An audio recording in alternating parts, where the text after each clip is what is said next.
I know you have, and we've had scholars on the show who have clearly condemned acts like 9/11, pajama bomber, G-string bomber, whatever kind of bomber, shoe bomber you invented. Islam says clearly, don't kill women, don't kill children, don't kill the old people. Is clear about that. Now, you'll still have people say, you know, I know what Islam is about, okay? Islam is about, you know, terrorizing people, oppressing women. So how would you, I just stated that this is clearly against the teachings of Islam. And we've had some of the, if people can go through our shows, clearly we have people who've condemned these acts. How do you, when someone comes and says, no, no, no, no, no, you got the beard now, you know, and you're the guy, that's those guys, you know, that's the guys trying to kill us. They're coming with the Sharia, the boogeyman's coming, you're trying to take my freedom away. What do you got to say to them? Well, realistically, we just tell them the truth. Because rather than, you know, talking about each and every one of these acts, Muslims always have to come out and condemn this act, condemn that. The easier thing is to, like I said, tell people what Islam is really about and what Islam is not about. Then that puts a blanket, you know, statement over all of these things. So if anything comes into this that's not that, then it's not Islam. For instance, we know that Islam is a way of life that means submitting oneself to your Creator each and every single day in obedience to Him in order to obtain peace in my life, in order to obtain peace in the next life. This is the meaning of Islam itself. And a Muslim only means someone who does Islam. Someone who does Islam. Someone who submits themselves to their Creator in a very obedient fashion in order to obtain peace. Now, to say that I'm going to submit myself to my Creator in order to obtain peace through violence and through killing innocents and doing things which God Himself has forbidden is very illogical. Even for me to say that is illogical. I have made statements that take me out of the fold of Islam.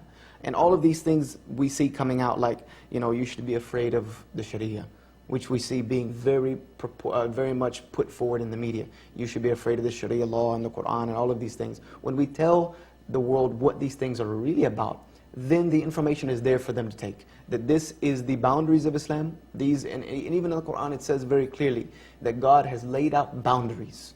He has laid out boundaries. These are considered His boundary points.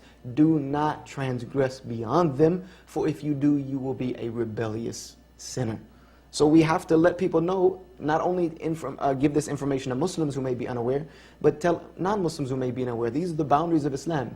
If anything is outside of this, it's not Islam. And most of the things they are being put forward that are supposedly done by Muslims or supposedly done in the name of Islam, you will find are outside of those boundaries. So they are not within the religion of Islam. So we don't really need to go on about every single shoe bomber, whatever bomber, this, that, and the other, because we can just say, look, we've given you a clear description of what Islam is and what Islam is not. You can see very clearly this is on the outside, or you can see this is on the inside. So the information can be readily available to the public.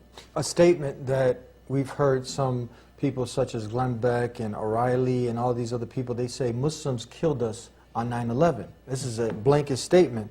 And they'll say also, and we know a Muslim is simply one. Jesus was a Muslim. Abraham, Moses, Noah, John the Baptist, Isaac, Ishmael, they were all Muslims. Someone says, how's that? Because they all submitted to the one God. They did Islam. Islam means to submit, to get peace by submitting to that Creator who created all that exists.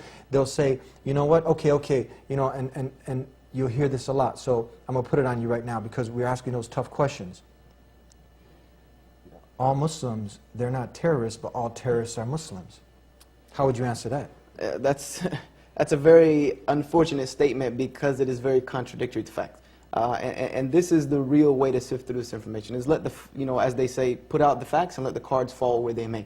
You know, and unfortunately this ideology is very much tempted to distract people from the real message of Islam, to keep us continually on the defensive, you know, so that the real message of Islam does not get conveyed. So the way we can, you know, take care of both of these issues is by telling the real message of Islam in order to dispel these myths and misinformations. To say that all terrorists are Muslims is just very plainly contradictory to factual information, even amongst, you know, recent history. And we look back to the before 9/11, the greatest terrorist act of our century on American soil was extracted upon America by a non-Muslim, Timothy McVeigh, in the Oklahoma City bombing. I don't remember him ever confessing that he was a Muslim, and this was one of the greatest terrorist acts on U.S. soil. And to say that 9/11 was a Muslim act It's just very contrary to the information. It was an act of aggression and an act of violence and an act of terrorism in reality. And this is against the very teachings of Islam. So we put the facts where they are out there, that the terrorism is not a monopoly of Islam. And even though we do have, and we have to put the information clearly, that there are a small percentage of the Muslim population who may have some extreme ideas and may have twisted Islam a little bit, or a great extent, to use violence to vent their frustrations and aggressions, but do it in a manner that is not according to the religion of Islam, then we have to be clear about that too, that they have stepped outside of the boundaries.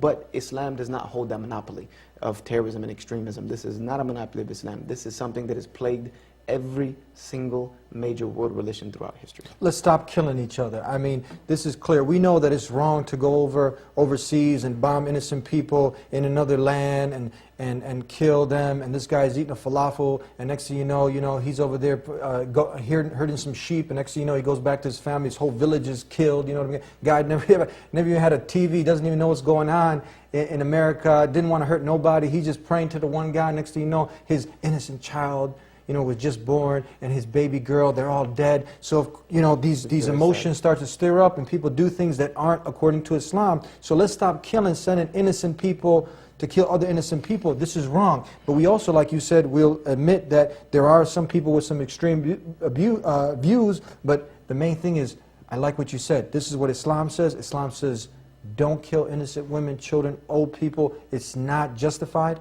Yes. That's clear. It's very clear. Yeah.